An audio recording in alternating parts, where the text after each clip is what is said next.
اهلا متابعي ومتابعات قلم الناس في الحلقه الثانيه من معلومه في الاقتصاد. معايا دائما منى بن كبيره. مرحبا بك منى. مرحبا سي الحسن، ومرحبا بالساده المشاهدين ومشاهدات قناه جريده قلم الناس وبرنامج معلومه في الاقتصاد. بزاف د المواطنين تيتسائلوا فاش تقطع عليهم الفلوس بدون قصد، واش يمكن لهم يبدلوها؟ طبعا عندك فلوس السي الحسن، باش كتسول هذا السؤال خص يكون عندك فلوس. طبعا مرحبا. اذا نشرح، شوف غنحتاجوا هذا 50 درهم جاب الله. اذا مشاهدينا الكرام، كما قال السي الحسن، عدد كبير من المواطنين والمواطنات كيكونوا عندنا الفلوس وكيتقطعوا لنا هاد الفلوس. فالسؤال اللي كيراودنا وكيراود الكل هو واش هاد الفلوس صافي ضعت فيها ننساها، او كاين شي حل او شي طريقه باش نسترجعها ولو جزء منها؟ هذا هو السؤال السي الحسن. بزاف د الفلوس ضاعوا لك، هو اليوم ما غيضيعوكش حيت غادي نعطيو معلومه في الاقتصاد. هذا هو الهدف من البرنامج. اذا مشاهدينا الكرام، الا كانت عندكم الفلوس عاديه، عندنا 50 درهم وهم كانت 200، اي ورقه نقديه من فئه 200 درهم تقطعت لك، فكاينه ثلاثه ديال الطرق لاسترجاع المبلغ. فين كنسترجعوا المبلغ السي الحسن؟ اما في الابناك اللي قريبه لك، او كتوجه لاقرب بنك المغرب اللي كيكون عاده في جميع المدن المغربيه.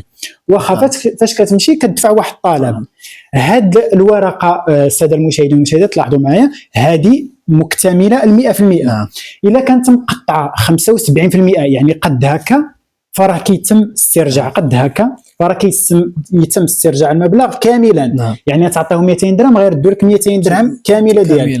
الا كانت هذه الورقه الماليه مقطعه من 50% ل 75%، يعني تقريبا قد هكا او لا النصف ديالها اللي هو قد هكا، ولكن مع تواجد الرقم التسلسلي اللي كيكون على اليمين وعلى اليسار، يعني من واحد الجهه كامل، فكيتم سيداتي سادتي استرجاع المبلغ السي الحسن ب 50%. يعني عطيتيهم 200 درهم غيردوا لك 100 درهم، هنا ما ضعتيش. ولكن في حاله ما الا كانت متجاوزه ال 50% ولو بنسبه قليله، يعني فايته ال 50% ولو بنسبه قليله، فللاسف السي الحسن راك ضعتي فيها وما كيتمش استبدالها او استرجاعها. وعاده هاد الطلبات كيترفضوا لانها كتكون غابت عليها مجموعه من الامور، ومن بينها الرقم التسلسلي والخط ديال الامان اللي كيكون فيها. يعني بالضروري خصها يكون فيها الرقم التسلسلي ضروري الرقم التسلسلي كيكون دائما على اليمين وعلى اليسار، وهذا الخط هذا كيكون فرا. يعني الا كانت 75% وعاده كتكون مقطعه غير واحد الخط ديال 75%، فما تضيعوهاش. يمكن لكم توجهوا لبنك المغرب، اقرب بنك المغرب ليكم،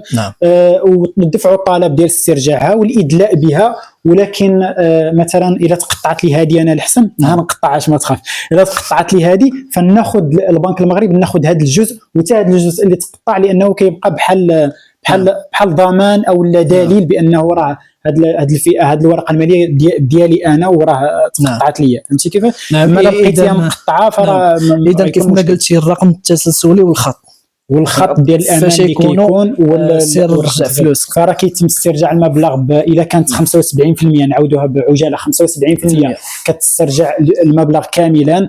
بين 75 ل 50% كتسترجع النصف ديال المبلغ. اقل من 50% عاده ويعني 90-99% كيتم رفضها لانها كتكون فقدات اكثر من النصف ديالها، ما بقى فيها والو، يعني ما غاديش. شكرا سيمون هذه المعلومات القيمه. مرحبا. واللي عنده الرقم التسلسلي والخط وفلوس ديالهم مقطعين ما يمشيش يفرجع الفلوس ديالو. شكرا لك.